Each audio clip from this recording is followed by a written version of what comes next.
You've entered Void of Rules, where chaos reigns and darkness consumes all. In this twisted realm where all laws have crumbled, only one rule remains, and those who break it are cast into eternal digital oblivion. The rule is simple. Subscribe. We're almost at 3,000 corrupted souls, but the Void hungers for more. Our goal is 10,000 subscribers before this year bleeds into darkness. Will you join our legion, or face the consequences of defying the Void? Now let's jump into today's story. The snow fell through the broken roof of the abandoned monastery, like ash from heaven itself, each flake carrying whispers in languages that predated human speech.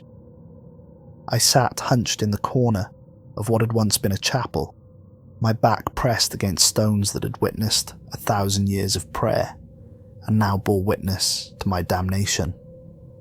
The consecrated weapons lay spread before me on a rotting wooden table, blessed silver daggers whose edges gleamed with unnatural sharpness, shells filled with salt that had been blessed by 3 different popes, vials of holy oil that seemed to pulse with their own inner light.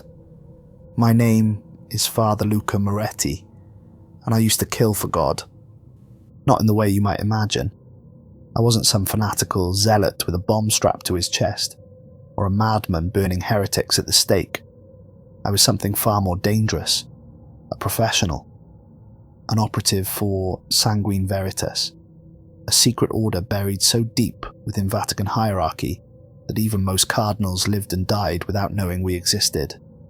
We were the church's hidden blade, cutting away threats that couldn't be handled with prayer and holy water. Demon cult leaders who seduced the faithful with promises of dark power.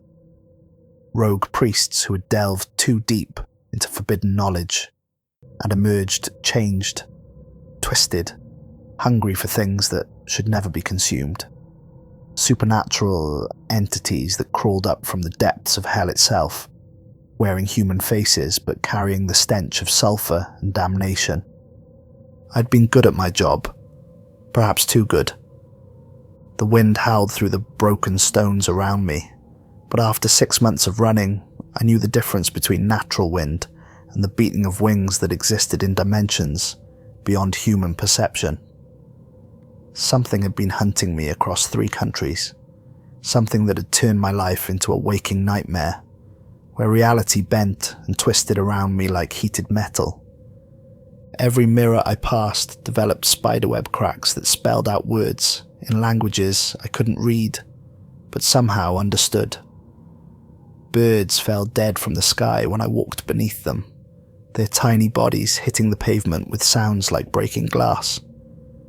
During what should have been peaceful morning prayers, my body would seize up and I'd find myself floating several inches off the ground, completely paralyzed, while something that felt like ice-cold fingers traced patterns across my skin.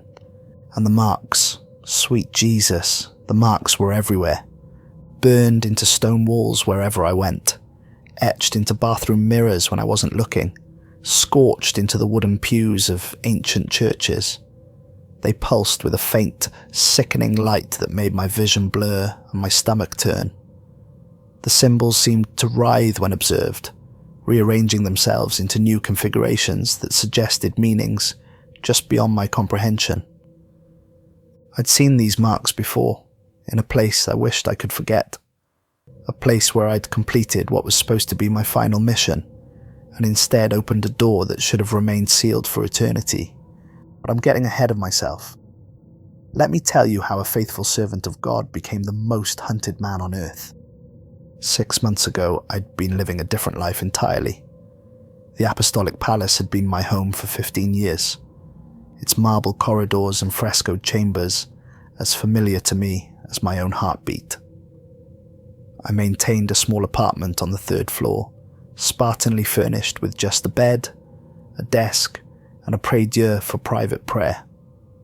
My neighbours were scholars and administrators, men who spent their days translating ancient texts or managing the church's vast financial empire. They thought I was a minor functionary in the Vatican Library, a boring job that explained why I was often away for weeks at a time, on research expeditions to monasteries and private collections across Europe. The cover story was perfect in its mundane simplicity. Nobody questioned a librarian's need to travel, and nobody was particularly interested in hearing about cataloguing medieval manuscripts or authenticating religious artifacts.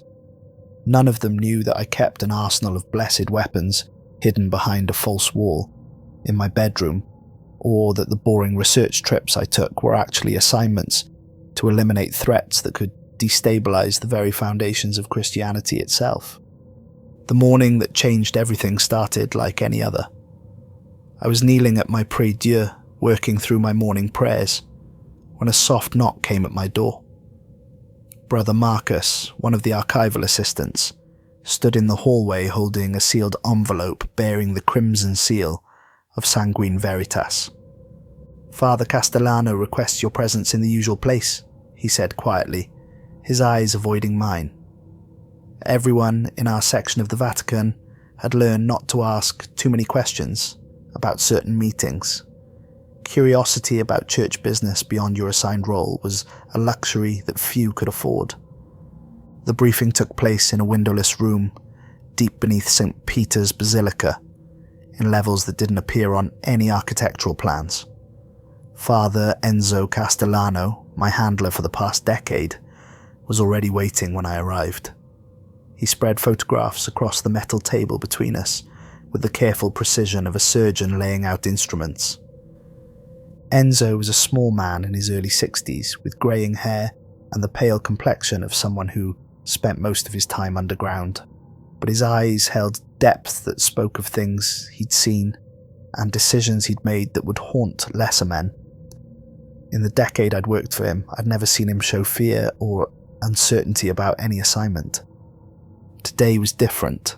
His hands trembled slightly as he arranged the photographs, and I noticed beads of perspiration on his forehead despite the room's perpetual chill. "Tell me what you see," he said without preamble. The images showed a Gothic cathedral in the Romanian countryside, its spires twisted and blackened, as if by supernatural fire. The structure itself was impressive, soaring buttresses and elaborate stonework that spoke of medieval craftsmanship at its finest. But something was wrong with the proportions, as if the building had been stretched or compressed by forces that didn't respect normal geometry. It wasn't the exterior that captured my attention, though. It was what the satellite cameras had somehow managed to photograph through the cathedral's stained glass windows. The interior was a maze of broken pews and shattered stained glass, but scattered throughout the nave were formations that defied explanation. Marble fragments hung suspended in mid-air like frozen rain. Pieces of what might have once been statues but now floated in precise geometric patterns that hurt to contemplate. Faces, wings, hands, all drifting through the space as if gravity had simply forgotten they existed. "Satellite imagery?" I asked, studying the impossible scenes more carefully. "Enhanced thermal and electromagnetic spectrum photography," Enzo confirmed, taken 3 days ago during a routine surveillance sweep of Eastern European religious sites. The images shouldn't exist. No camera should be able to capture what's happening inside that building through solid stone walls. I picked up one particularly disturbing photograph that showed what appeared to be a marble eye the size of a dinner plate floating near the altar, its stone pupils somehow managing to convey an expression of infinite sadness and terrible awareness. "Father Dmitry Orlov," Enzo continued, placing a personnel file beside the photographs.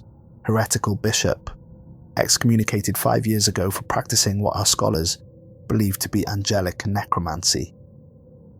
The file contained a photograph of Orlov from before his excommunication, a handsome man in his 40s with intelligent eyes and the kind of charismatic smile that could fill cathedral pews. The attached documents detailed a brilliant theological career that had taken a sharp turn into forbidden territory when he began publishing papers on the authentic nature of angelic hierarchies and the true purpose of divine messengers. "Angelic necromancy?" I asked, setting down the photograph of the floating eye. I thought that was purely theoretical. So did we. Enzo's fingers drummed nervously on the table, a habit I'd never seen him display in 15 years of working together. But our sources inside the Orthodox Church confirm that Orloff has been attempting to raise and bind dead angels to his will. He believes he can create an army of celestial servants to remake the world, according to his vision of divine justice. I picked up another photograph, this one showing walls covered in script that seemed to move even in the still image.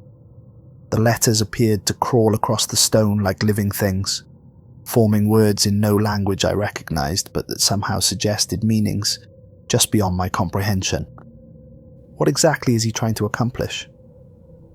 According to intercepted communications, Orloff believes the Church has been lying to humanity about the true nature of angels for centuries. He claims that what we call fallen angels were actually the only honest ones, beings who refused to participate in God's deception about divine love and mercy. Enzo leaned back in his chair, suddenly looking older than his 63 years. He sees himself as the instrument of a new revelation, one that will strip away the comfortable lies and show humanity the terrible truth about divine judgment. The implications were staggering. If Orloff had actually managed to contact and bind angelic entities, the consequences could extend far beyond simple heresy. We were talking about the potential rewriting of fundamental theological principles that had guided human civilization for millennia. What's the timeline? Intelligence suggests he's close to a major breakthrough. The ritual he's attempting requires a specific astronomical alignment that occurs in 72 hours, a conjunction of planets that happens only once every 400 years. If he completes his work during that window... He won't, I said simply. It wasn't bravado, it was professional confidence, built on 15 years of successful operations. In all that time, I had never failed to complete an assignment. What are the mission parameters?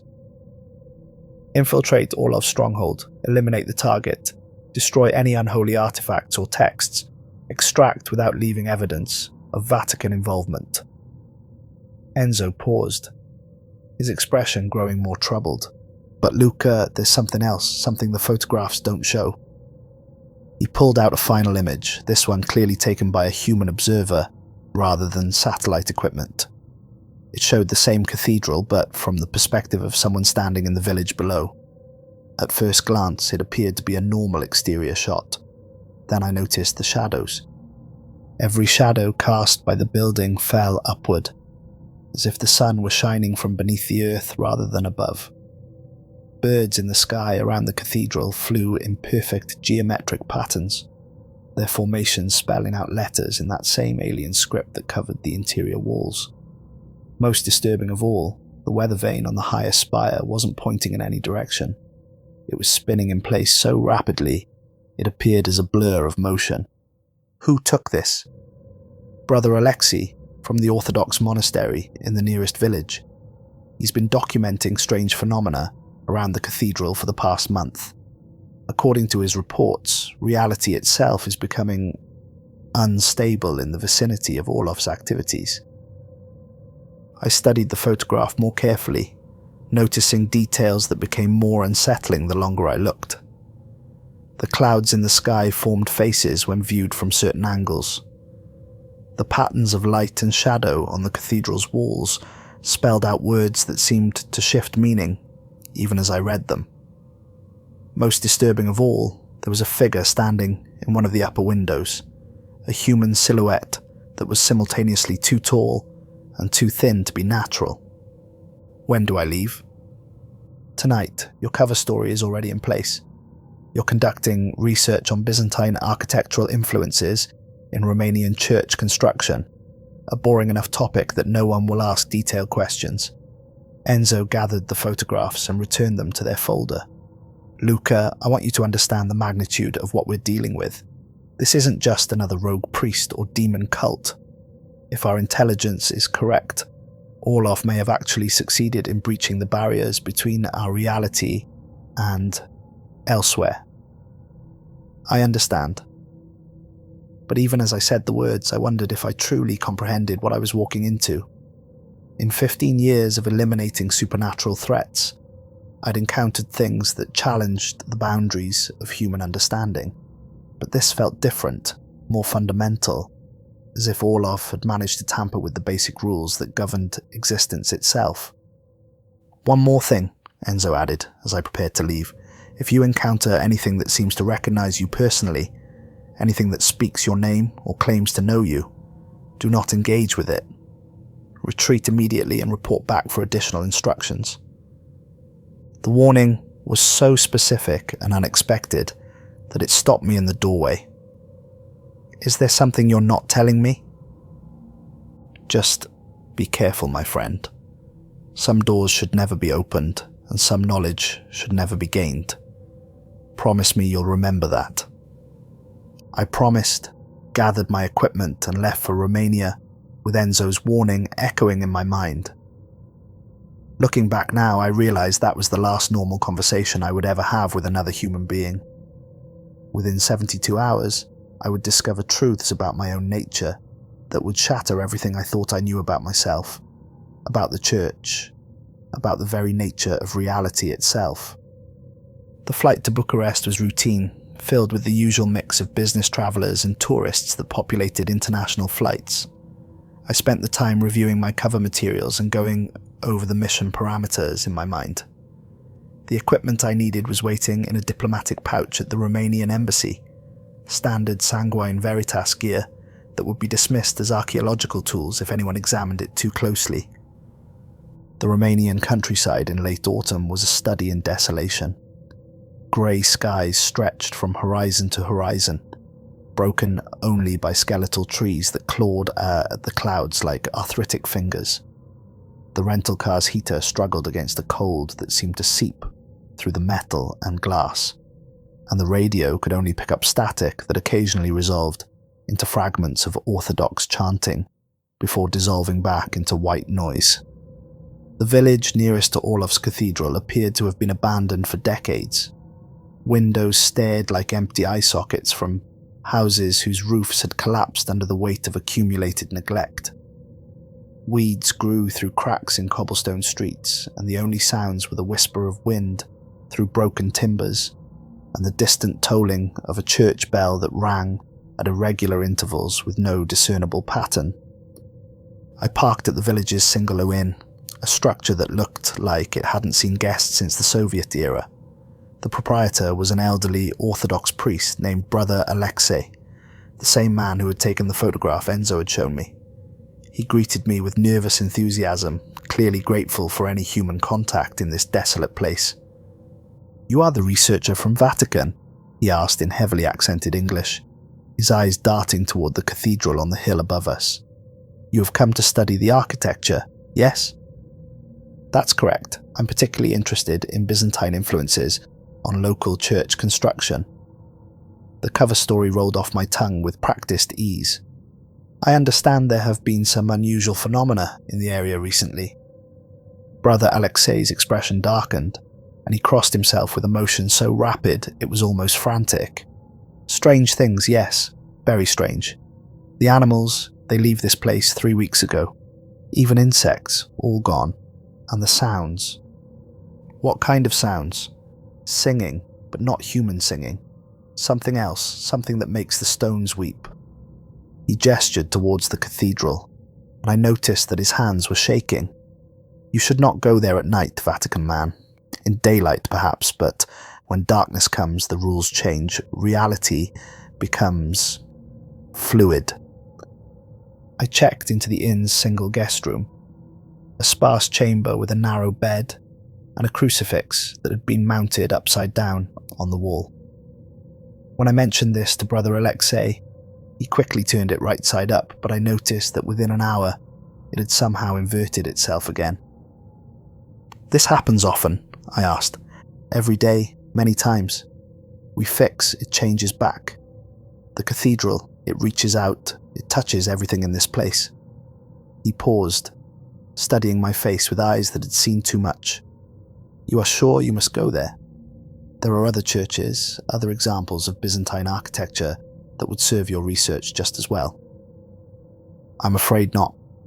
This particular structure has unique features that make it essential to my work. I gave him the reassuring smile I perfected over years of maintaining cover identities.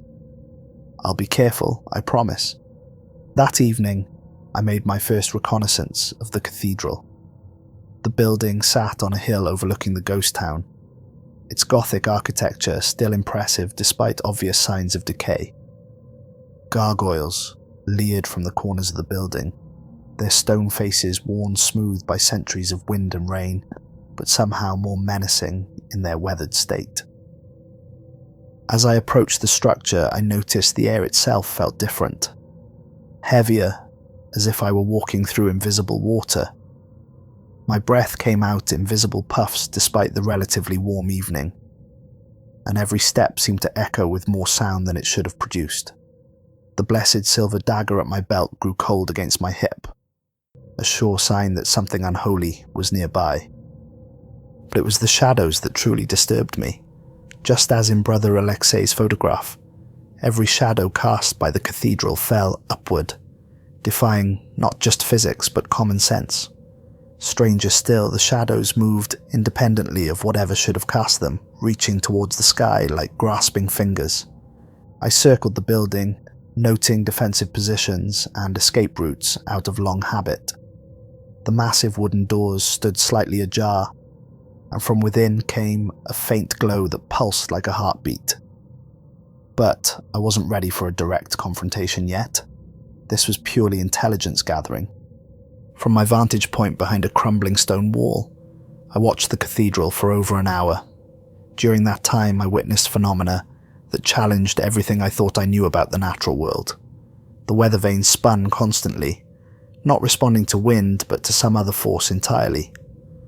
The stained glass windows flickered with lights that came from inside the building, but the patterns they cast on the ground formed letters in that same alien script I'd seen in the photographs.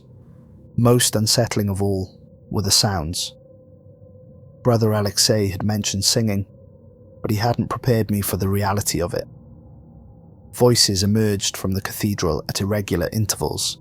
Not human voices, but something that used human vocal cords to produce harmonies that no earthly throat should have been able to create.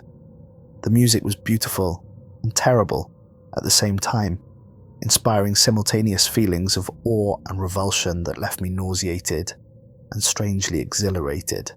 I returned to the inn with more questions than answers, but at least I now had a better sense of what I was dealing with. Orloff had definitely achieved something beyond normal theological experimentation. The question was whether I could stop him before he completed whatever work he was engaged in. Brother Alexei was waiting for me when I returned, sitting in the inn's tiny common room with a bottle of local brandy and an expression of profound anxiety. "You saw," he said. It wasn't a question. I saw. I accepted the glass of brandy he offered, noting that my hands were steadier than his despite what I'd witnessed. "How long has this been going on?" "The singing started 1 month ago. The shadows, 2 weeks. But the wrongness, the feeling that God has turned his face away from this place, that began when Father Orloff returned from his exile." "Returned? I thought he'd been here continuously since his excommunication." No, he disappeared for 2 years after church cast him out. Travelled to places that good Christians should not go, studying texts that should not exist. When he came back, he was changed. Thin like stick, eyes like winter sky. And when he spoke, sometimes words came out in languages that predate human speech. Brother Alexei poured himself another brandy, with hands that shook so badly he spilled most of it on the table. I tried to speak with him, priest to priest, to understand what he sought to accomplish. But when I approached the cathedral, he appeared in the doorway before I could knock. He looked at me with those terrible white eyes and spoke my true name. Not Alexei, which I chose when I took vows, but the name my mother gave me at birth, which I've never told another living soul. "What did he say to you?" "He said I should leave this place, that what was coming would burn away everything false and leave only truth behind. He said the age of comfortable lies was ending, and those who could not accept divine reality would be consumed by it. Brother Alexei drained his glass in one gulp. Then he smiled, and I saw that his teeth had become sharp, like broken glass. I ran, Vatican man. I'm ashamed to say it, but I ran like frightened child. That night, I lay in the narrow bed listening to sounds that had no earthly source. Footsteps echoed across the inn's roof at irregular intervals, but when I looked outside, nothing was there. The upside-down crucifix on my wall rotated slowly, completing a full revolution every hour with mechanical precision.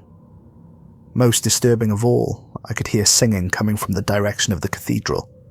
Not the alien harmonies I'd witnessed earlier, but something that sounded almost like a children's choir, sweet and innocent and completely wrong in this context. I finally managed to fall asleep near dawn, but my dreams were filled with images that didn't feel like products of my subconscious mind. I saw vast libraries filled with books that bled when opened, skies filled with wings that burned without fire, and a figure standing in the center of a crystalline chamber, arms raised in supplication or triumph, speaking words that unmade reality with every syllable. When I woke, the crucifix had fallen from the wall and shattered on the floor. Brother Alexei found the pieces when he brought me breakfast, and his face went pale as winter snow. "This is not good sign," he whispered, gathering the fragments with reverent care. "This crucifix, blessed by Patriarch himself, brought here when Cathedral first showed signs of corruption. If it breaks now, what does it mean?" "Means whatever Father Orlov summons is almost ready to answer. Tonight is conjunction he waits for, yes? When planets align and barriers grow thin between world and elsewhere." Brother Alexei clutched the broken crucifix pieces to his chest. "You must stop him, Vatican man. If you do not, I fear morning will bring darkness that no dawn can chase away." I spent that day making final preparations, cleaning my weapons and reviewing the building plans I'd memorized during the flight. The cathedral had been constructed in the 13th century on the site of a much older pagan temple, and like many such buildings, it contained hidden passages and concealed chambers that didn't appear on official architectural surveys. As evening approached, the phenomena around the cathedral intensified. The upward falling shadows grew darker and more pronounced, reaching toward a sky that had taken on an unnatural purple hue. The singing became constant now, no longer emerging at intervals, but maintaining a steady harmonic drone that made the air itself vibrate. Most unsettling of all, I began to see figures moving within the cathedral's windows. Human silhouettes that were wrong in subtle ways. Too tall, too thin, moving with jointless fluidity that suggested bones had become optional. They danced to the rhythm of the alien music, their movements spelling out patterns that my eyes could follow but my mind couldn't process. At sunset, I made my approach. The massive wooden doors stood fully open now, as if Orlov was expecting me. The interior beyond was lit by a cold radiance that seemed to emanate from the air itself rather than any visible source. I drew my blessed silver dagger and stepped across the threshold. The cathedral's interior was far worse than the photographs had suggested. Those floating marble fragments weren't just scattered randomly throughout the nave. They were arranged in complex three-dimensional mandala patterns that seemed to extend into dimensions beyond normal perception. Pieces of angelic statuary drifted through the air in slow, hypnotic orbits around invisible centers of gravity. Faces with expressions of terrible beauty, wings that seemed to beat with their own rhythm, despite being carved from stone, hands with fingers extended in benediction or condemnation. But it was the walls that truly made my sanity real. Every surface was covered in script that moved as I watched, letters crawling across the stone like insects, constantly rearranging themselves into new configurations. The words spoke directly to some primal part of my brain, bypassing normal linguistic processing to convey meanings that human language couldn't express. I could read it. Somehow, impossibly, I understood what it said. Warnings about sealed gates that should never be opened. References to watchers in the void who had been sleeping since the first days of creation. Promises of purification through fire that would burn away the dross of false reality and leave only essential truth behind. And threaded through it all, a name that appeared again and again in variations across a dozen languages. Luca, the Lightbringer, the key that opens all locks. My name, not Luca Moretti, the identity I'd worn for 37 years, but something older, more fundamental, a name I'd never heard before but recognized with the certainty of absolute truth. The sound of chanting drew me deeper into the cathedral, following stone steps that descended far below the building's foundations. The walls here were natural rock, carved directly from the living stone of the hill, and they pulsed with veins of light that followed the rhythm of some vast, hidden heartbeat. The chanting grew louder as I descended, a voice speaking in that same alien tongue that covered the walls above. Each word seemed to make the air thicker, harder to breathe, as if reality itself was being compressed under the weight of whatever Orloff was attempting. I found him in a circular chamber at the bottom of the stairs, kneeling before an altar that appeared to be carved from a single massive crystal.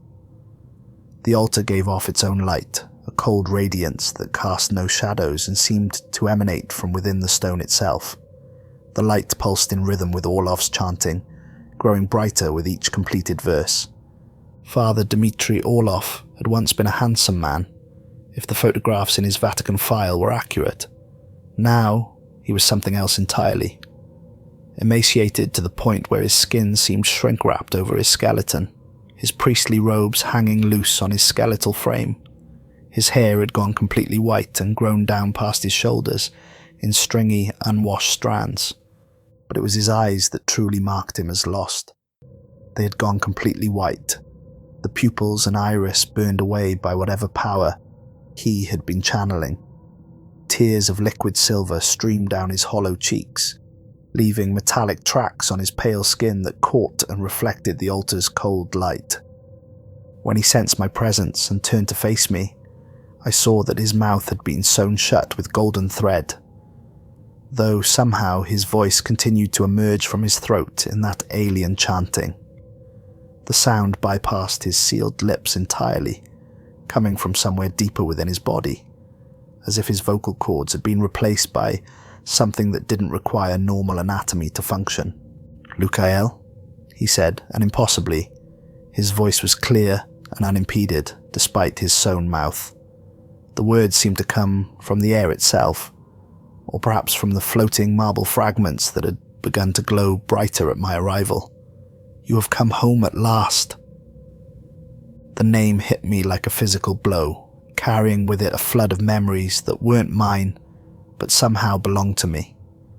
I saw myself standing before a throne of crystallized starlight, accepting a mission that would require eons to complete.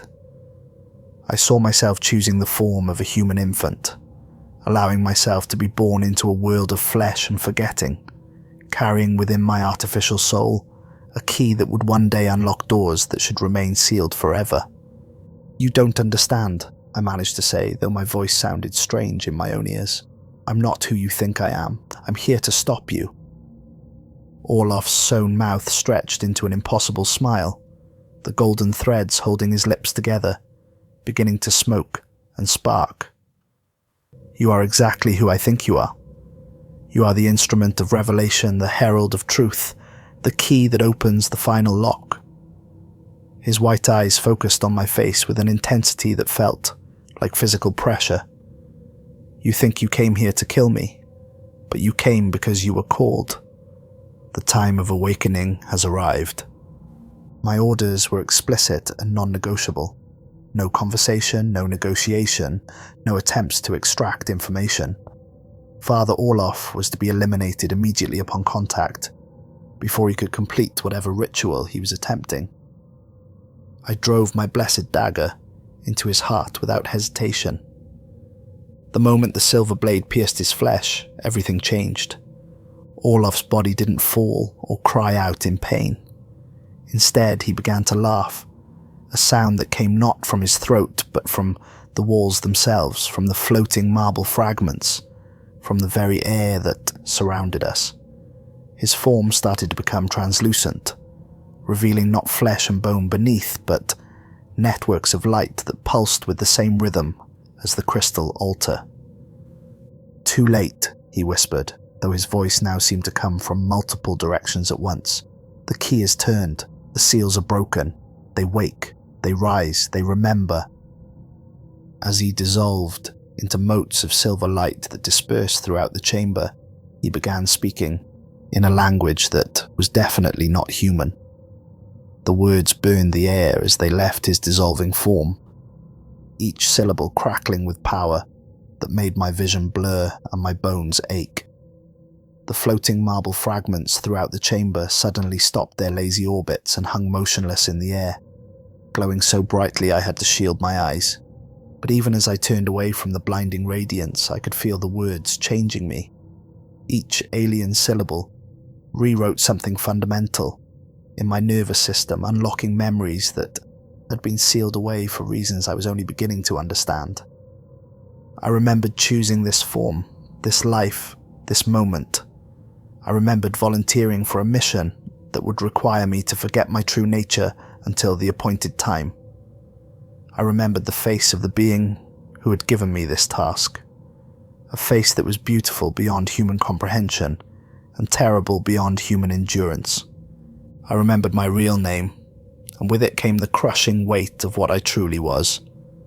The last thing I heard before fleeing that cursed place was the sound of something immense awakening far beneath the earth, a groaning like continental plates, shifting but pitched higher, more musical, almost like singing. The crystal altar cracked down its center with a sound like breaking glass, and from the fissure poured light so brilliant it left after images burned into my retinas that spelled out words in Enochian script. I ran through the cathedral and out into the Romanian night, my mission accomplished but knowing somehow that I had done something irreversibly wrong. The drive back to Bucharest was a blur of country roads and mounting dread. Every shadow seemed to move independently of whatever should have cast it. Every reflection in the car's mirrors showed something slightly different than what was actually behind me. Most disturbing of all, I could feel my own reflection beginning to change. My features were subtly different, more angular, more perfect, more symmetrical than any human face should be. My eyes had developed flecks of silver that caught light in ways that normal irises shouldn't. When I smiled, I glimpsed points of light where my teeth should be. I caught the first flight back to Rome, filed my mission report with Enzo, and tried to return to my normal routine. But normal no longer existed, and I was no longer the man who had left Rome 3 days earlier. The changes started small, almost subtle enough to dismiss as stress or imagination. Birds would suddenly plummet from the sky when I walked beneath them in St. Peter's Square, striking the ancient stones like feathered hail. The sound they made when they hit wasn't the soft thud you'd expect, but a crystalline chiming like broken bells that drew stares from tourists and concerned looks from Swiss guards. Mirrors developed cracks whenever I approached, not spiderweb patterns radiating from impact points, but deliberate geometric designs that seemed to spell out words in languages I was beginning to understand. My bathroom mirror was the worst, developing new symbols every morning that pulsed with faint light until I covered them with shaving cream, only to find them burned through the foam within hours. During morning prayers in the Vatican chapel, I began experiencing what the other priests thought were religious ecstasies. My body would go completely rigid, and I'd rise several inches above the floor, hovering there for minutes at a time, while something that felt like electricity traced patterns across my skin. The sensation was indescribable. Not painful exactly, but profoundly transformative, as if invisible hands were rewriting the very structure of my being. The other priests thought I was blessed, touched by divine grace in ways that marked me as especially holy. They had no idea how terrifying it actually was to feel my body moving without my conscious control, to sense alien thoughts pressing against the edges of my mind like fingers testing the strength of a locked door. But the worst part was the symbols. Those same crawling letters I'd seen in Orloff's cathedral began appearing everywhere I went, etched into bathroom mirrors when I wasn't looking, burned into the wooden pews of churches, branded into concrete walls with such heat that the stone itself seemed to weep. Always the same twisted script that made my vision blur and my hands shake when I tried to focus on it. The symbols weren't random. I began to recognize patterns, repetitions, a sense of countdown or progression that suggested they were building towards something. Whatever Orloff had awakened with his death was getting closer, and I was apparently its primary target. 2 weeks after my return from Romania, I was approached by Cardinal Moretti, one of the most senior members of the Vatican hierarchy, and a man I'd never spoken to directly despite 15 years of service. He found me in the archives, cataloguing manuscripts with hands that shook so badly I could barely hold the ancient texts. "Father Moretti," he said, his voice carrying the authority of someone accustomed to absolute obedience, "I think we need to have a conversation." He led me to an office I'd never seen before, deep in the administrative section of the Apostolic Palace. The room was spartanly furnished, but for one detail that immediately captured my attention. The walls were covered in Enochian script, the same alien writing that had been haunting me since Romania. "You can read it," Cardinal Moretti observed, noting my recognition. "That's not entirely unexpected, given what you've become." "What I've become?" The words came out as barely a whisper. "Sit down, my son. What I'm about to tell you will challenge everything you believe about yourself, about your service to the Church, about the very nature of reality itself." The Cardinal took a seat behind his desk, studying me with eyes that held depths of knowledge I found deeply unsettling. "Tell me, what do you remember about your childhood?" The question seemed simple enough, but as I tried to access those memories, I found them strangely vague and insubstantial. I remembered a small house in northern Italy, parents who had died when I was young, a parish priest who had recognized my calling and helped me find my way to seminary. But the details were fuzzy, lacking the sharp clarity that recent memories possessed. "You remember what you were programmed to remember," Cardinal Moretti said gently. "False memories carefully constructed to provide you with a human identity that would survive casual scrutiny. But you were never actually born, Luca. You were created, fully formed 37 years ago in a ritual chamber beneath this very building." The words hit me like physical blows, each revelation tearing away another layer of my constructed identity. "That's impossible. I have records, documents, people who knew me as a child. All fabricated. The Church has considerable resources for creating false histories when necessary. We've been preparing for this moment for over a millennium, Luca. Or should I say Lucael, which is your true name in the tongue of heaven." He stood and walked to one of the walls covered in Enochian script, running his fingers over the moving letters with obvious familiarity. The Seraphim Protocol is an ancient failsafe built into the structure of creation itself. When certain conditions are met, when the barriers between dimensions are weakened beyond acceptable limits, it activates a divine cleansing program designed to preserve the spiritual integrity of existence itself. Cardinal Moretti turned back to face me, his expression mixing compassion with terrible necessity. "The protocol requires a key to unlock it, a being that exists simultaneously in human and angelic nature. For centuries we believed this key was metaphorical, symbolic. We were wrong. You are the key, Lucael. You always have been." I felt the room spinning around me as the implications crashed over me like a tidal wave. "You're saying I was created specifically to trigger some kind of apocalyptic cleansing? That my entire life has been a lie designed to prepare me for that moment?" "Not apocalyptic, corrective.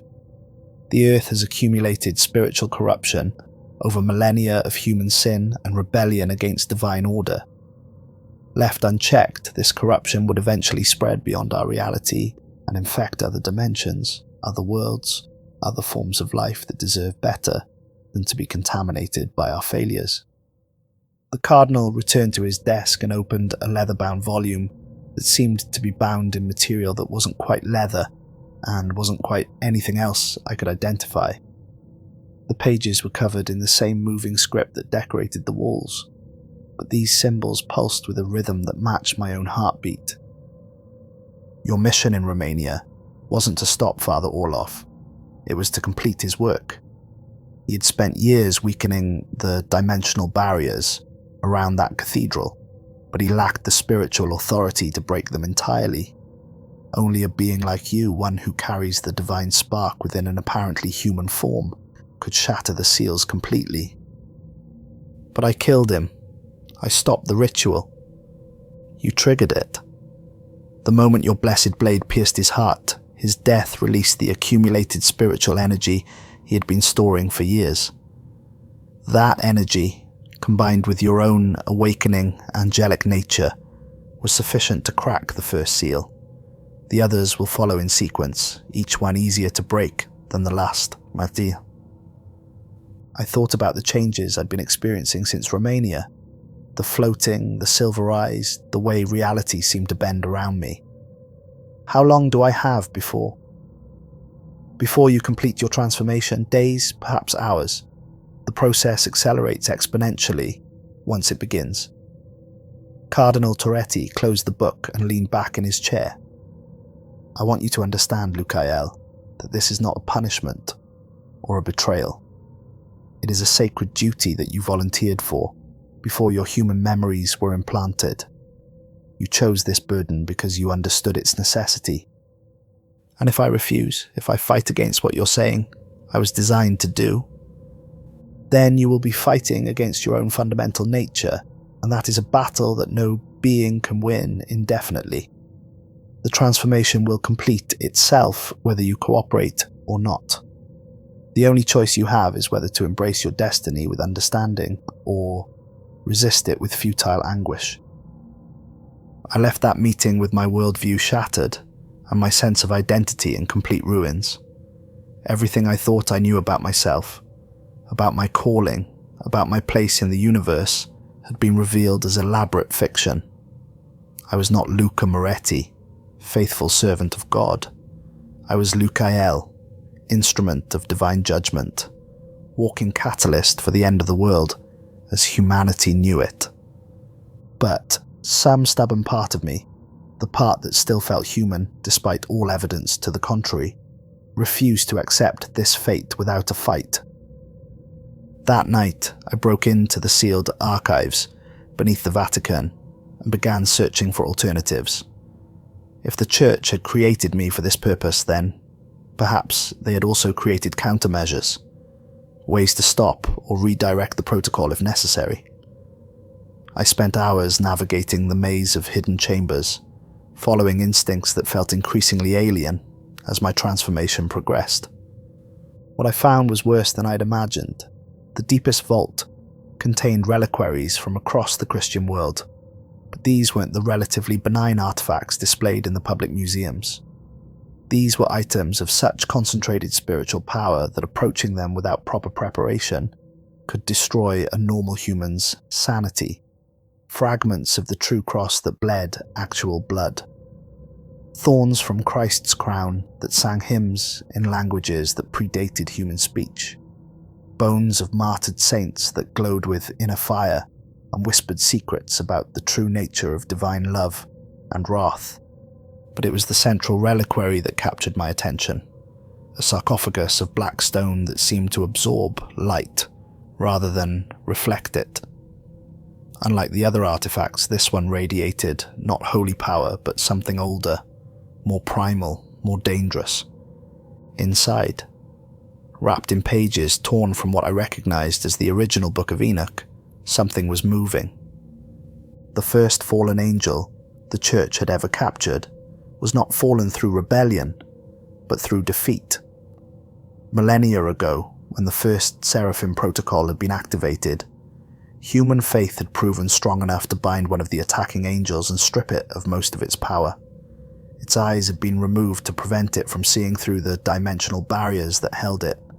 Its wings had been severed to keep it from returning to its native realm, but it was still conscious, still aware, still capable of communication. When I approached the reliquary, it turned its mutilated face toward me with an expression of terrible recognition. "Brother," it whispered in a voice like a grinding stone, "you have come to free me at last." "I've come for answers," I said, though my voice sounded strange in my own ears. Higher, more musical, carrying harmonics that no human throat should have been able to produce. "The answers you seek will damn you. Better to embrace ignorance and play your role as the keepers intended."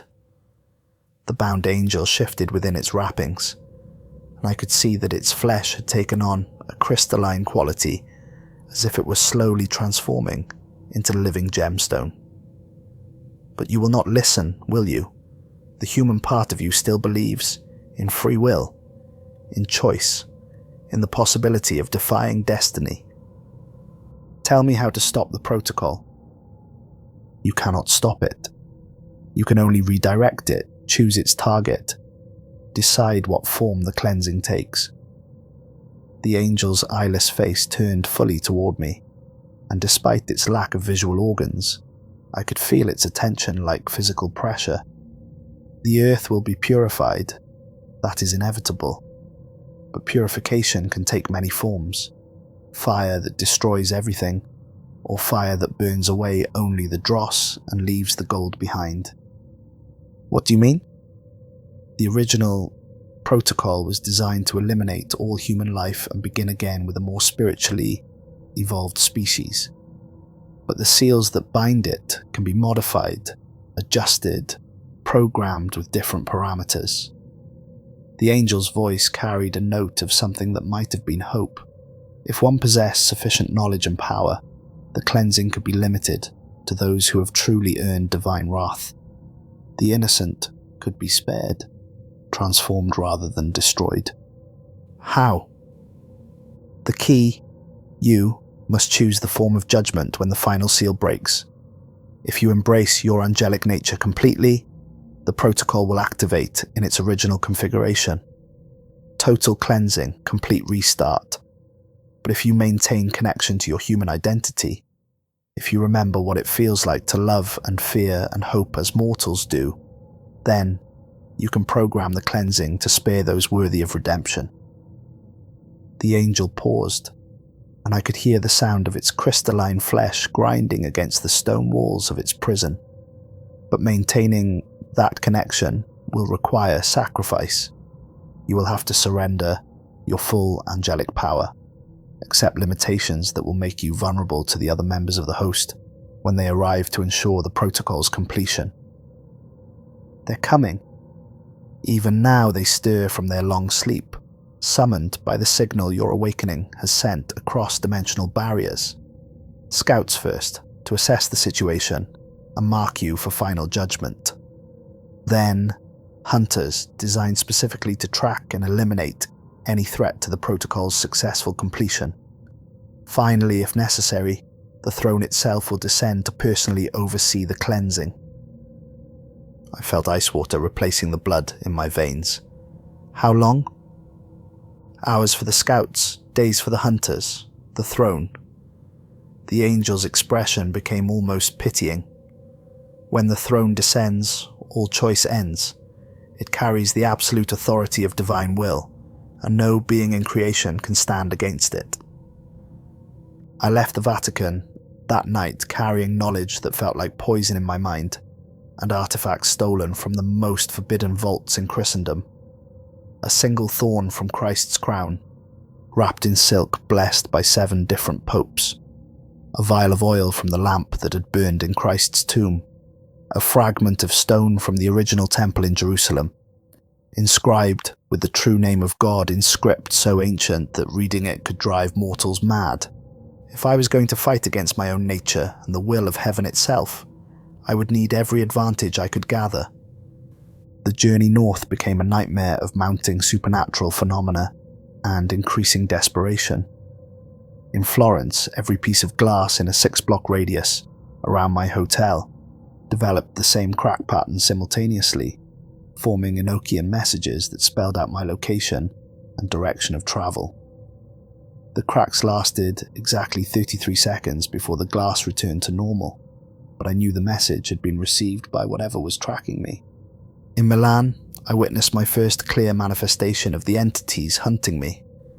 Standing in the central square at midnight, I watched as shadows began to fall upward from every building in the city, reaching towards a sky that had taken on an unnatural purple hue. The shadows formed patterns that hurt to perceive directly, spelling out warnings and threats and promises in the language of angels. Then I saw them, figures moving through those upward-reaching shadows, human in outline but wrong in every detail. Too tall, too thin, moving with jointless fluidity that suggested bones had become optional. They danced to music I couldn't hear, their movements tracing sigils in the air that left brief after-images of burning light. One of them noticed me watching and turned in my direction. Its face was a perfect marble mask, beautiful and terrible, with empty eye sockets that wept liquid starlight. When it smiled, I saw teeth like broken crystal and a mouth that opened onto depths that seemed to extend far beyond what its head could possibly contain. It spoke my true name, Lucael, in a voice like breaking glass, and the sound shattered every window in the square simultaneously. Then it laughed, a sound composed of 1,000 human voices, all screaming in perfect harmony, and I knew that the scouts had found me. I ran through Milan's ancient streets with the taste of starlight in my mouth and the sound of glass bells ringing in my ears. Behind me, I could hear the scouts giving chase, not running in any physical sense, but moving through the shadows themselves, using the city's darkness as a highway between dimensions. Every time I turned a corner, one of them would be waiting, its marble face split by that impossible smile, its crystal teeth gleaming in the streetlight.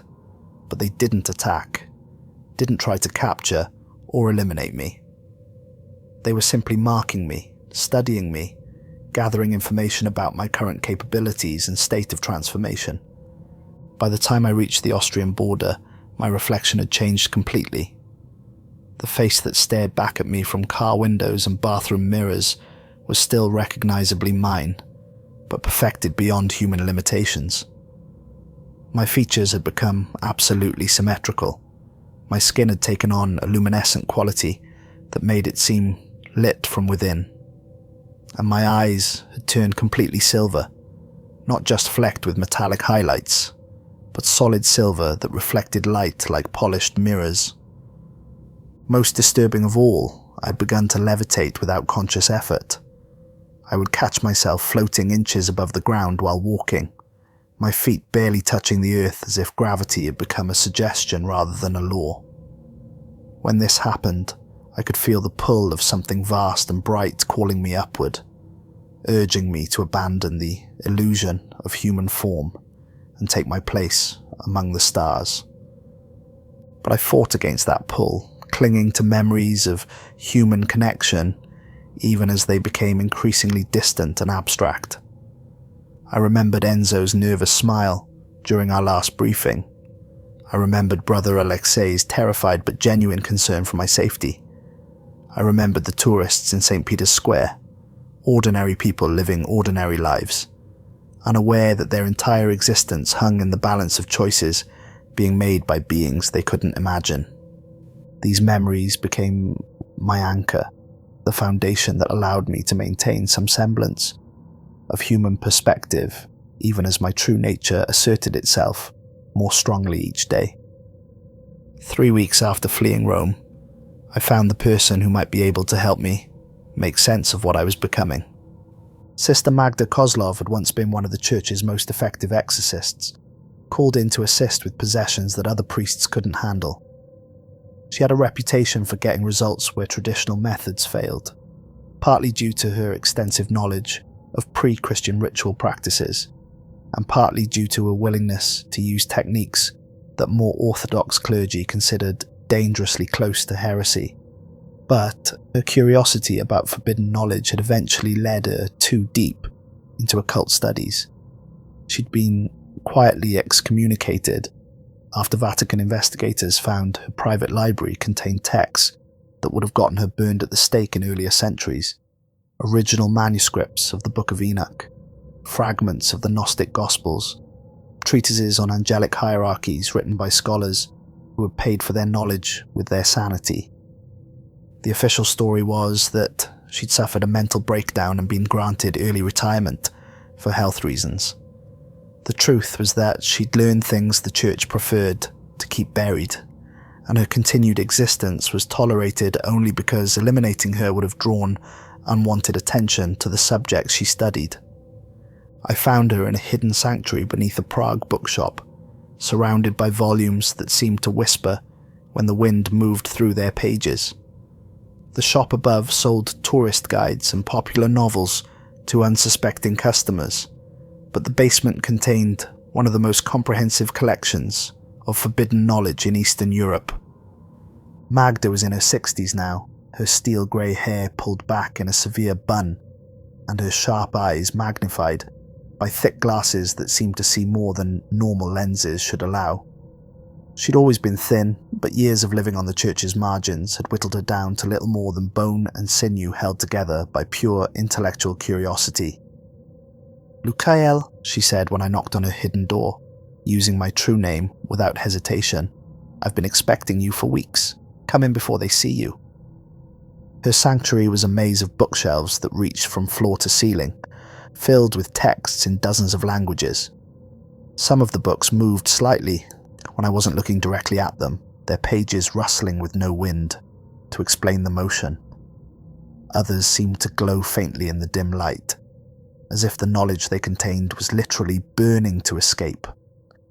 The air smelled of old paper and candle wax, but underneath those familiar scents was something else: ozone and burning metal, the smell of power being channeled through conduits that weren't designed to contain it. "You know what I am," I said. It wasn't a question. "I know what you're becoming," she corrected, gesturing for me to sit in a chair that looked like it had been carved from a single piece of black wood. "The question is whether you understand the full implications of your transformation." Over strong coffee that tasted like it had been brewed with water drawn from sacred springs, I told her everything that had happened since Romania. When I finished my account, Magda was quiet for a long time, staring into her cup as if reading portents in the dark liquid. "The church lied to you about many things," she finally said, her voice carrying the weight of decades of disillusionment. "But they told you the truth about one crucial fact. You did volunteer for this mission. The being you were before your human incarnation chose to sacrifice its angelic nature in order to serve as the key that would unlock the Seraphim Protocol." "Why would I do that?" "Because you believed it was necessary. The last time the protocol was activated, it nearly destroyed everything. Not just humanity, but the entire dimensional framework that supports physical reality. The host's idea of purification was so thorough, so absolute, that it came close to unmaking creation itself." Magda stood and pulled a leather-bound tome from one of the higher shelves, handling it with the reverence usually reserved for holy relics. The book fell open to pages covered in illustrations that made my eyes water, beings of geometric perfection that existed in too many dimensions simultaneously, cities of crystallized light floating in skies that burned with cold fire, landscapes transformed into mathematical equations that solved themselves through the systematic elimination of anything that didn't conform to divine order. This is what happened to the world during the last cleansing, she explained, turning pages that showed increasingly abstract visions of reality restructured according to angelic aesthetics. The host remade everything according to their understanding of perfection, and perfection, it turns out, has no room for growth, change, or the beautiful randomness that makes life worth living. I studied the illustrations, recognizing some of the geometric patterns from my recovered memories. How was it stopped? It wasn't stopped, it was redirected. A group of humans and angels working together managed to modify the protocol's parameters, programming it to preserve certain elements of the original creation while still eliminating the corruption that had triggered the cleansing in the first place. Angels worked with humans? A few.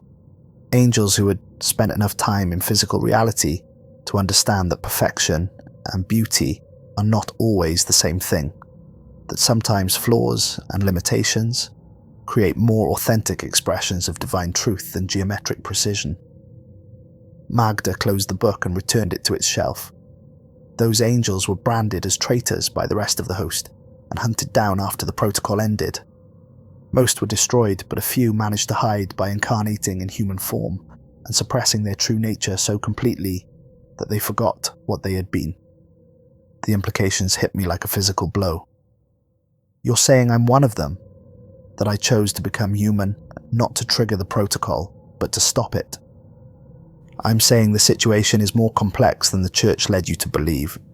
Yes, you are the key that unlocks the seals, but keys can be turned in either direction, to open locks or to close them more securely. The choice of which direction to turn is yours to make. That night, Magda taught me techniques for maintaining my human perspective, even as my angelic nature continued to assert itself. Meditation practices that grounded my expanding awareness in physical sensations. Memory exercises that strengthened my connection to human experiences and emotions. Visualization techniques that allowed me to consciously control the rate of my transformation. The key, she explained as we worked through the exercises, is not to fight against your true nature, but to integrate both aspects of your being into a stable synthesis. You need your angelic power to modify the protocol, but you need your human understanding to ensure those modifications serve the right purpose. And if I can't maintain the balance, then you become fully angelic and lose all connection to the human perspective, which means the protocol will activate in its original configuration. Total purification, complete elimination of everything that doesn't meet the host standards of spiritual perfection. Her expression grew grim. Or you remain too human and lack the power to modify anything, in which case the protocol simply proceeds without your input. We spent 3 days working on the integration techniques, and for a brief time I began to hope that I might actually be able to find a middle path between the extremes of human weakness and angelic absolutism.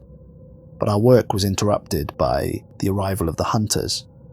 I felt them coming long before they manifested physically. A pressure in the air like an approaching thunderstorm. A sense of vast attention focusing on our location with predatory intensity.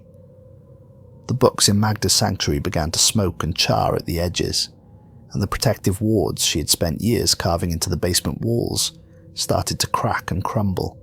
"They found us," she said, gathering certain volumes that seemed more important than the others. "We need to leave, now."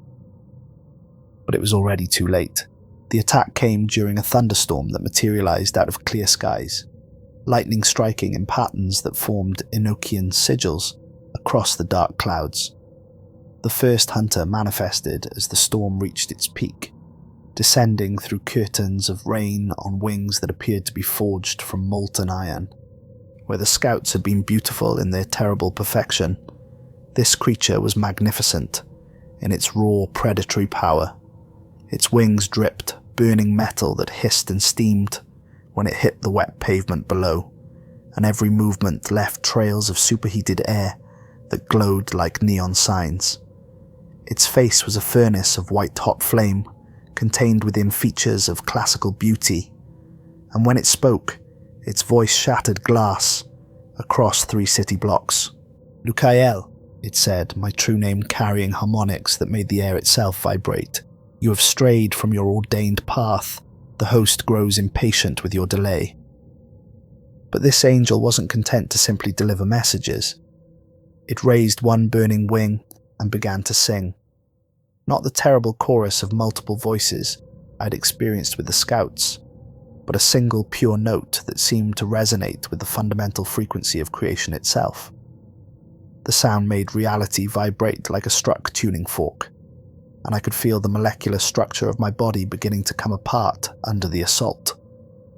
Magda didn't hesitate. As the hunter raised its wing to deliver what would surely be a killing blow, she threw herself between us and began chanting in a dozen different languages simultaneously.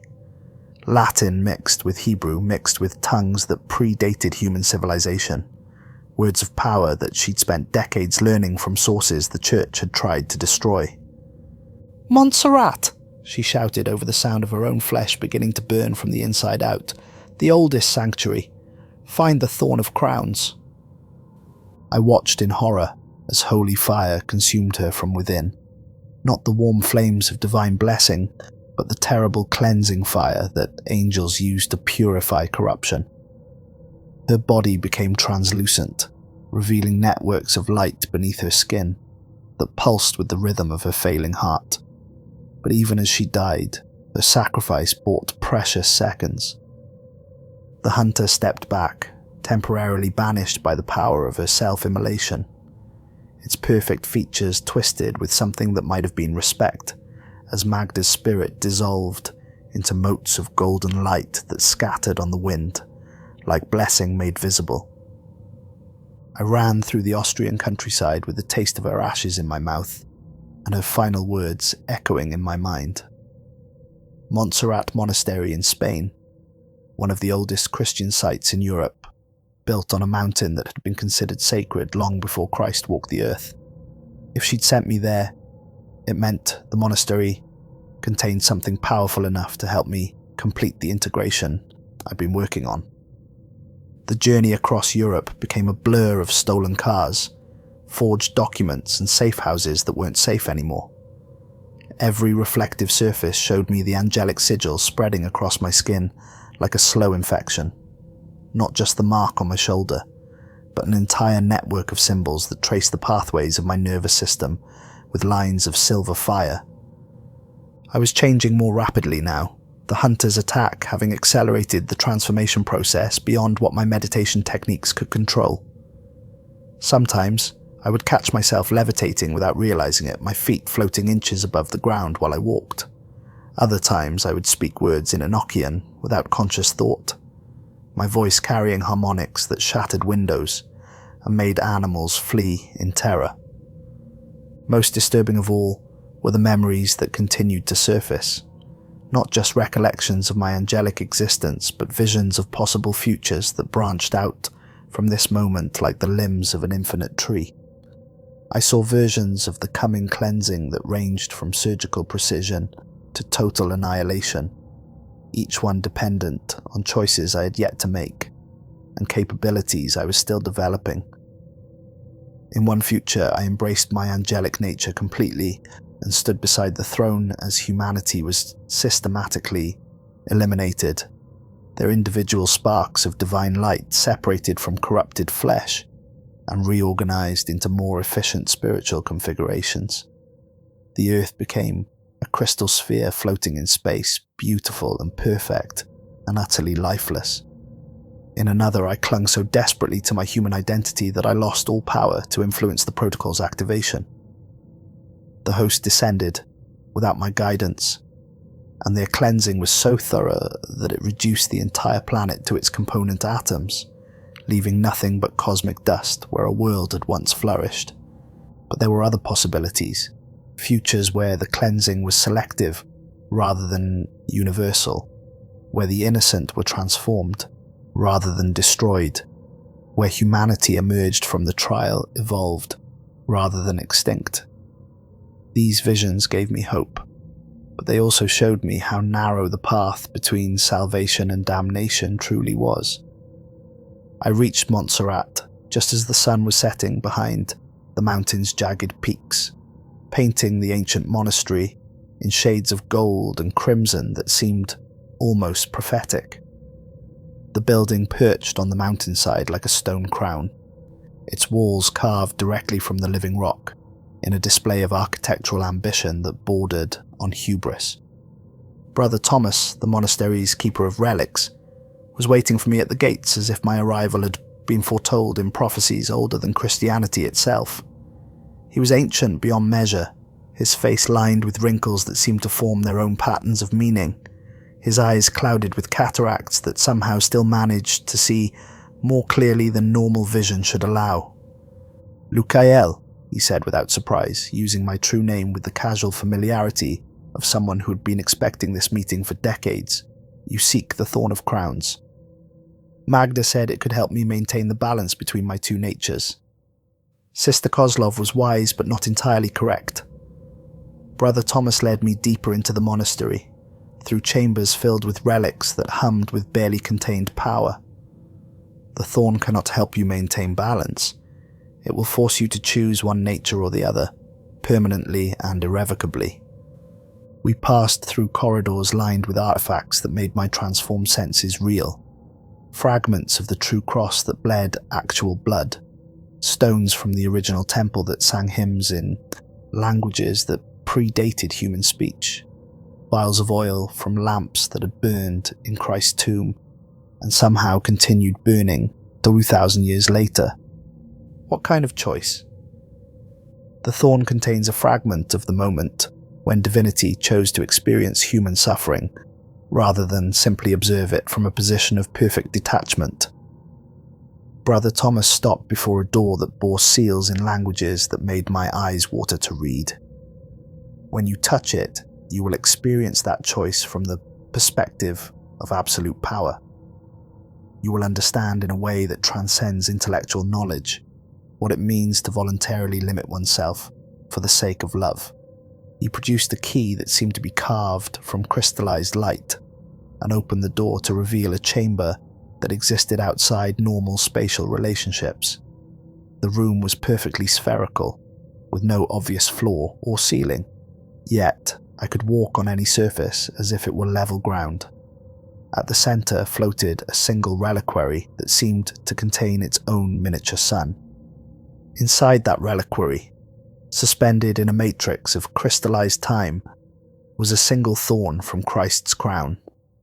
The artifact pulsed with warmth that I could feel from across the chamber, a sensation like standing in summer sunlight after months of winter darkness.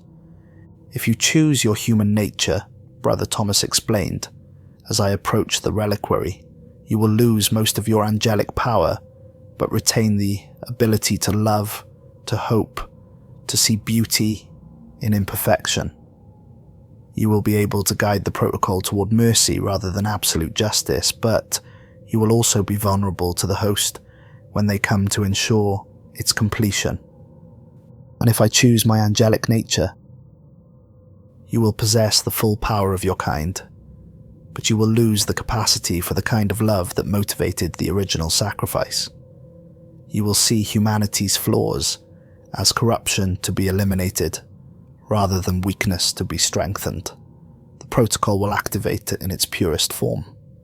I stared at the thorn for what felt like hours, but might have been microseconds. Time moved strangely in the presence of artifacts that existed partially outside its flow. The choice before me was starker than I'd imagined. Not a balance between two natures, but a commitment to one path or the other. If I chose humanity, I would be gambling everything on the hope that love and mercy could prove stronger than the combined will of the entire angelic host. If I chose divinity, I would be accepting that humanity's destruction was not only inevitable, but deserved. But as I reached towards the reliquary, another possibility occurred to me, one that Brother Thomas hadn't mentioned, but that my expanding awareness suggested might be viable. What if the choice itself was false? What if the real test was finding a third option that transcended the apparent binary? I opened the reliquary and grasped the thorn with both hands. The pain was indescribable. Not the burning agony I'd expected, but something far more profound. A complete dissolution of the barriers between self and other, between individual identity and universal truth, between the perspective of the finite and the viewpoint of the infinite. For a moment that lasted eternity, I experienced existence from every possible angle simultaneously. I felt the weight of every human soul that had ever lived, the joy and sorrow and desperate hope that defined mortal experience. But I also felt the vast perspective of cosmic time, the way individual lives appeared as brief sparks in an ocean of stars, beautiful but ephemeral beyond human comprehension. And in that moment of perfect synthesis, I understood what I had to do. The pain faded, but it left me fundamentally changed. Not more human or more angelic, but something else entirely. Something that had never existed before in the history of creation. I retained the power of my angelic nature, but it was tempered and guided by genuine understanding of what it meant to be limited, vulnerable, mortal. I was no longer Luca Moretti or Lucael. I was something new, something that could serve as a bridge between two forms of existence that had previously been incompatible. But my transformation had been detected. Through the monastery's ancient windows, I could see the sky beginning to change in ways that violated every law of physics I'd once believed in. Stars moved in patterns that spelled out words in Enochian script, and the aurora borealis blazed across southern skies where it had no right to appear. The air itself took on a crystalline quality, as if reality were becoming more ordered, more perfect, less tolerant of chaos and imperfection. The host was descending in full force, summoned by the signal my complete transformation had sent across dimensional barriers. Scouts and hunters were being joined by principalities and powers, dominions and virtues, all the orders of heaven awakening from their long sleep to ensure that the protocol was completed according to their exacting standards. And leading them all, I could sense the approach of something so powerful that its mere presence would rewrite the fundamental laws that governed physical existence. The throne was coming. Through my enhanced perception, I could see it stirring in the spaces between stars, a being of such overwhelming majesty that looking upon it directly would drive entire populations mad. It existed partially outside our dimensional framework, and its arrival would cause reality itself to strain and crack around the edges. But I was no longer afraid. How could I fear something that was essentially my sibling, even if that sibling had chosen a radically different path? The monastery around me began to transform as divine energy reshaped matter according to heavenly blueprints. Broken stones repaired themselves, forming patterns that hadn't existed in any human architecture. The air filled with harmonics that spelled out words of praise in languages that predated the creation of matter itself. Brother Thomas stood beside me, his ancient face serene despite the cosmic forces gathering around us. "Are you ready?" he asked. "As ready as anyone can be for the end of the world," I replied, though my voice carried harmonics that made the walls ring like bells. "Not the end," he corrected gently. "The transformation. What emerges from this night will still be the world, but it will be a world that has passed through fire and been refined rather than destroyed." The first of the host began manifesting in the monastery courtyard, beings of geometric perfection that moved with the precision of clockwork and sang with voices like breaking crystal. They arranged themselves in precise formations that turned the ancient stones into a mandala of living light, their combined presence generating harmonics that made the mountain itself vibrate in sympathy. I walked out to meet them, no longer hiding what I had become. My wings unfurled for the first time since my transformation, not the crude leather constructions of popular imagination, but intricate patterns of crystallized starlight that existed in multiple dimensions simultaneously.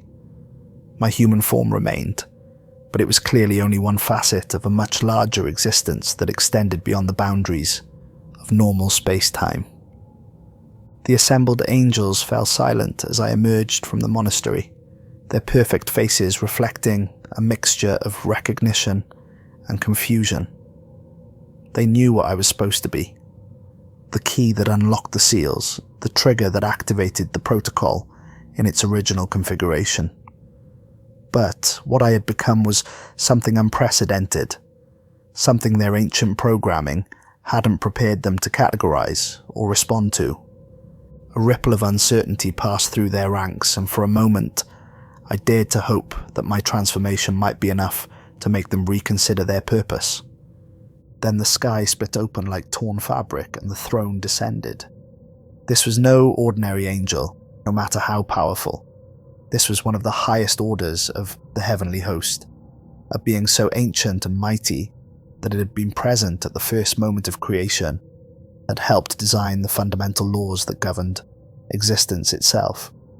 It was beautiful beyond human comprehension, and terrible beyond human endurance, its form shifting between geometric abstraction and overwhelming radiance depending on the angle of observation. It had too many wings, each one composed of eyes that saw across all dimensions simultaneously.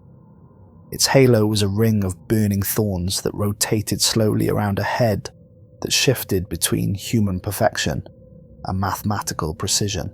When it spoke, reality itself listened and prepared to obey. Lucael, it said, my true name carrying the weight of cosmic authority. You have exceeded your parameters. I have fulfilled my purpose, I replied, my voice somehow carrying the same harmonics despite my hybrid nature. I am the key, and I have unlocked the door, but I choose what lies beyond it. Choice is illusion. Purpose is absolute. The protocol will be completed according to its original design. The throne spread its wings, and I could feel the assembled host preparing to support its authority with their combined power. Your transformation is irrelevant. You will serve your function whether you cooperate or not. But instead of attacking, the throne did something I hadn't expected. It reached out with one wing that blazed with the fire of creation itself, and gently touched my forehead. The contact was like being struck by lightning that carried love instead of destruction, and suddenly I could see the situation from its perspective. The throne wasn't motivated by cruelty or indifference to human suffering. It was driven by a genuine desire to preserve the spiritual health of creation itself, to prevent the kind of corruption that could spread beyond Earth and infect other worlds, other realities, other forms of life that deserved better than to be contaminated by humanity's failures. From its cosmic perspective, individual human lives were just moments in a story that unfolded across billions of years and infinite dimensions. The protocol served a purpose larger than any single species or planet. It maintained the integrity of existence itself, ensuring that the divine spark within creation could continue to grow and evolve without being choked by accumulated spiritual toxins. You see, the throne said, its voice carrying notes of satisfaction and compassion, you understand why this must be done. I do understand, I replied, and felt the weight of that understanding settling into my bones like lead. But I also understand something you've forgotten. What could we have forgotten? We are perfect in our knowledge, complete in our wisdom. You've forgotten what it feels like to hope against impossible odds, to love something more than your own existence, to find beauty in chaos and meaning in suffering.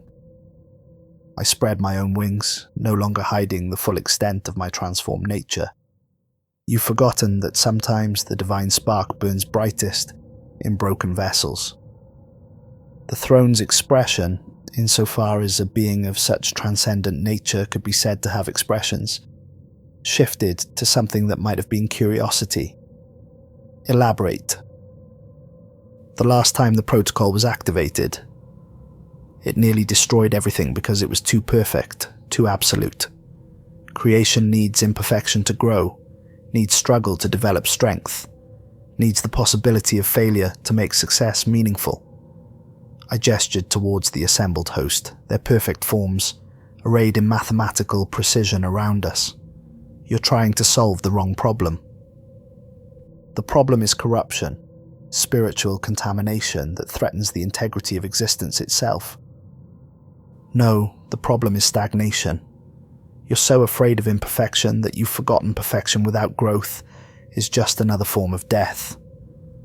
I could feel my hybrid nature allowing me to see connections that neither purely human nor purely angelic perception would have revealed. Humanity isn't a cancer to be cut away.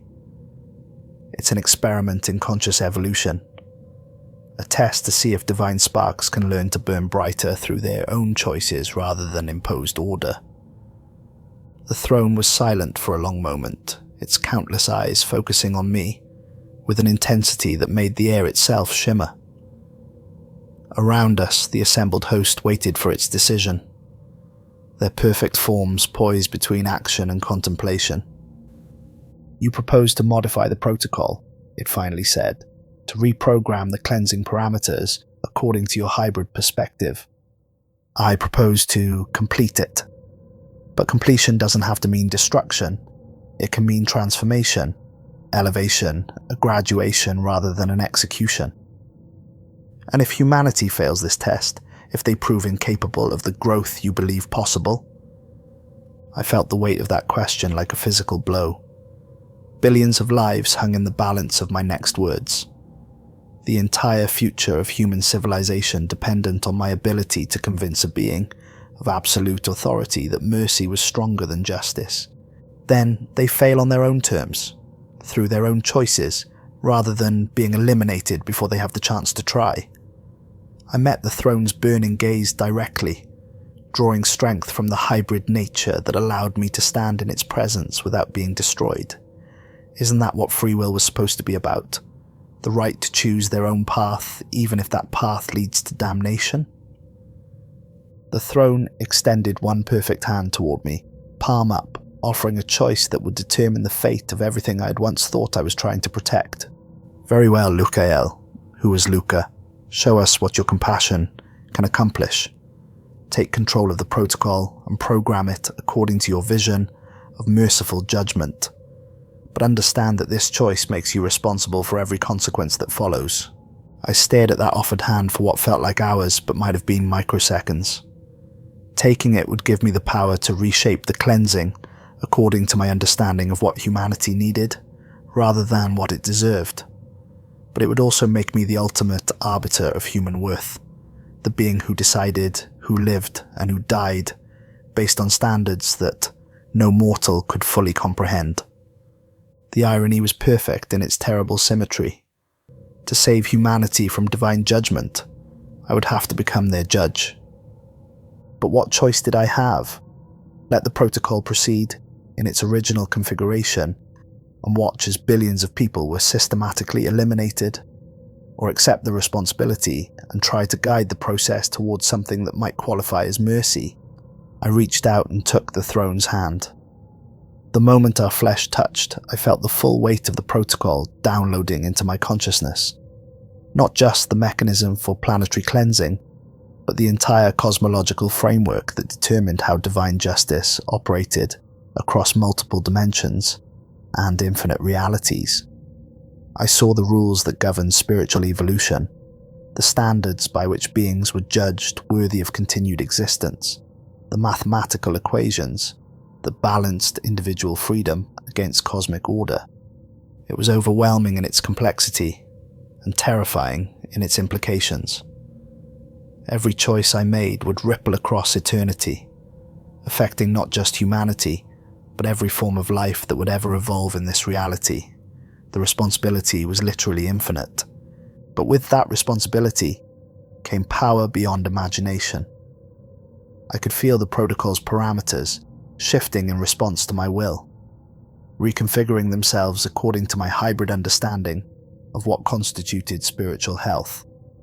The cleansing would still occur, that was inevitable, but its form would be determined by compassion, tempered with wisdom rather than justice unmoderated by mercy. Instead of systematic elimination, there would be a test tailored to each individual's capacity for growth. Instead of measuring humanity against an absolute standard of perfection, the protocol would evaluate each person's progress relative to their starting point and circumstances. Those who had genuinely tried to become better than they were would be given opportunities for continued evolution. Those who had chosen deliberate evil despite knowing better would face the consequences of their choices. But even those consequences wouldn't be purely punitive. The energy released by spiritual dissolution would be recycled into new forms of existence, given fresh chances to develop in different contexts. Nothing would be truly lost, only transformed, refined, redirected toward more constructive expressions of the divine spark that animated all life. The changes I programmed into the protocol were subtle but profound, shifting its focus from punishment to education, from elimination to evolution. It would still be a judgment, but it would be judgment in service of growth rather than mere cosmic housekeeping. As the new parameters locked into place, I felt my own nature stabilizing into its final form. I was no longer fully human or fully angelic, but something unprecedented, a bridge between two forms of existence that had previously been incompatible. I retained enough of my humanity to understand mortal hopes and fears, but possessed enough angelic power to implement changes on a cosmic scale. The throne released my hand and stepped back, its expression reflecting something that might have been approval, mixed with deep uncertainty. It is done. The protocol will activate according to your specifications. But remember, Luca, who is Luca, you have not prevented judgment, only changed its criteria. The test will still separate wheat from chaff, just according to different standards. Around us, the assembled host began to disperse, their purpose fulfilled, even if not in the manner they had originally intended. Some departed immediately, vanishing into dimensional folds that led back to their native realm. Others lingered, their perfect faces reflecting curiosity about how my version of the cleansing would unfold. But a few, the ones who had spent the most time observing humanity directly, approached me with expressions that suggested something unexpected. "Brother," one of them said, its voice carrying harmonics of hope, rather than the usual mechanical precision. "We would like to observe the test you have designed. Some of us have developed attachments to certain humans during our time in this reality." I looked at this angel more carefully, noting subtle differences in its appearance that suggested extended contact with mortal existence. Its perfection was slightly asymmetrical, its light a bit warmer, its posture less rigidly formal than the others. "You've been changed by your contact with humanity," I observed.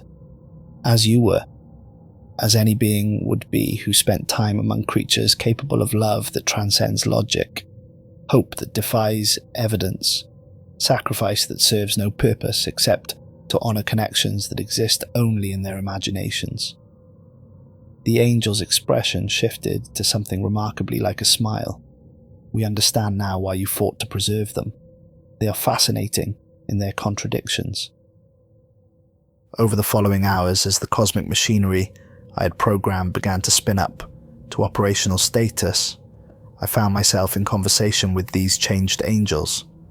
They told me stories of humans they had observed, individuals who had shown kindness to strangers despite having every reason to be bitter, who had chosen truth over comfort even when it cost them dearly, who had maintained faith in goodness despite overwhelming evidence that the universe was indifferent to their suffering. "They don't know they're being tested," one angel noted. "They make these choices simply because they believe they're right, not because they expect reward or fear punishment. There's something pure about that kind of moral action." "That's why the test had to change," I replied, watching through my expanded awareness as the protocol's new parameters began to take effect worldwide. Judging them by absolute standards would be like grading children's artwork against the Sistine Chapel. The beauty isn't in the technical perfection, it's in the effort, the intention, the growth. The cleansing began at dawn, but not in the way anyone, human or angelic, had expected. Instead of fire falling from the sky or plagues sweeping across the earth, people simply began to experience moments of absolute clarity about their own choices and motivations. A businessman in Tokyo suddenly understood the full impact of his company's environmental policies and felt compelled to change them. A politician in Washington realized how her rhetoric had contributed to social division and chose to use her platform differently. A gang member in Sao Paulo saw through the false narratives he'd used to justify violence and decided to find a different path. It wasn't mind control or forced conversion. The protocol was simply removing the psychological barriers that prevented people from seeing themselves and their actions clearly. What they did with that clarity was entirely up to them. Some rose to the challenge magnificently. Communities that had been divided by hatred began to heal as individuals chose understanding over prejudice. Corporate executives voluntarily implemented policies that prioritized human welfare over profit margins. Political leaders started actually listening to their constituents instead of their donors. Others didn't. Those who had chosen evil despite knowing better found themselves unable to maintain the self-deceptions that had allowed them to sleep peacefully despite the harm they caused. Some of them broke under the weight of their own honest self-assessment, their accumulated guilt, literally dissolving the spiritual structures that held their personalities together. But even these dissolutions weren't cruel or vindictive.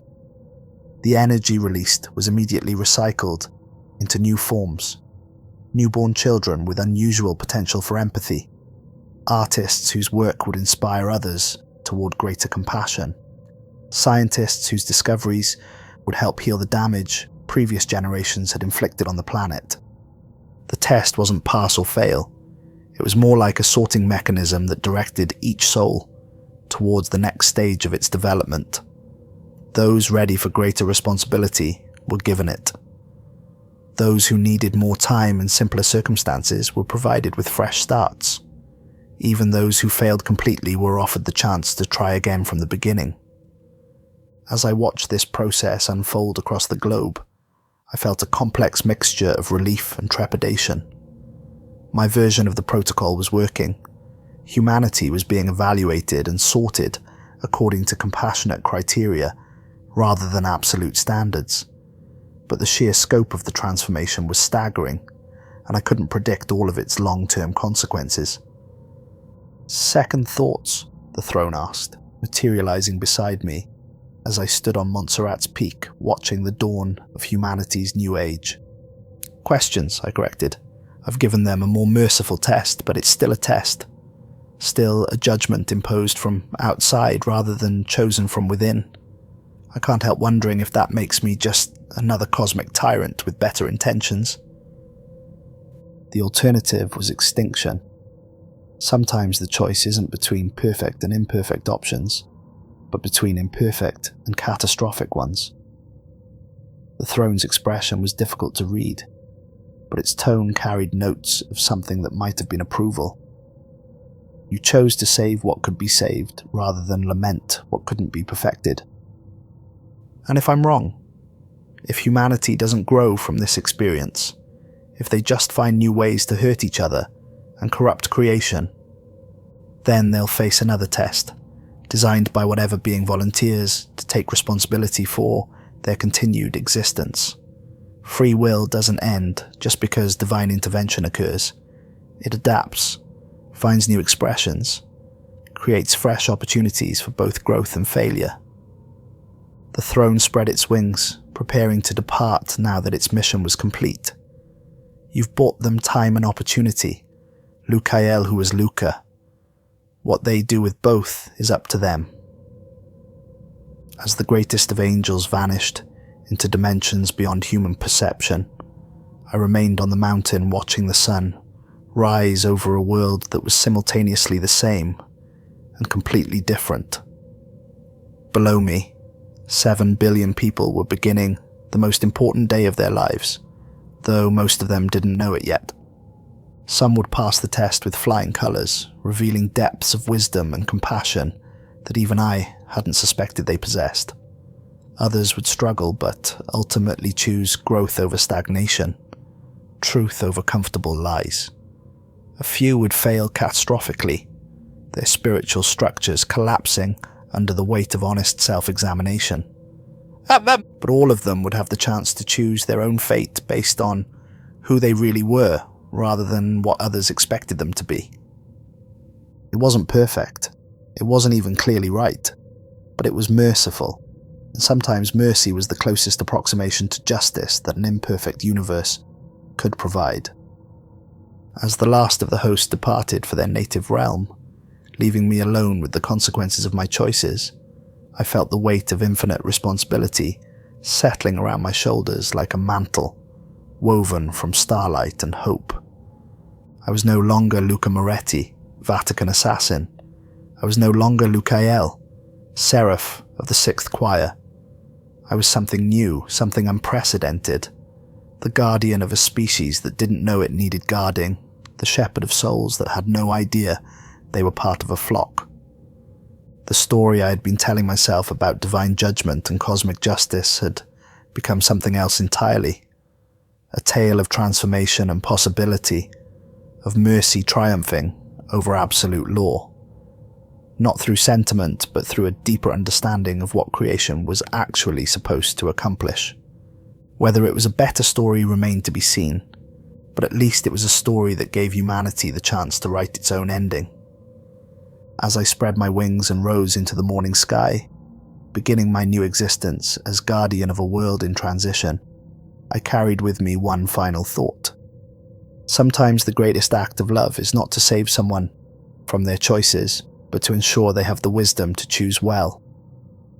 The dawn of humanity's graduation had begun, and I would be watching, guiding where I could, protecting where I must, hoping always that they would prove worthy of the faith I had placed in their potential for growth. The protocol was complete. The real test was just beginning.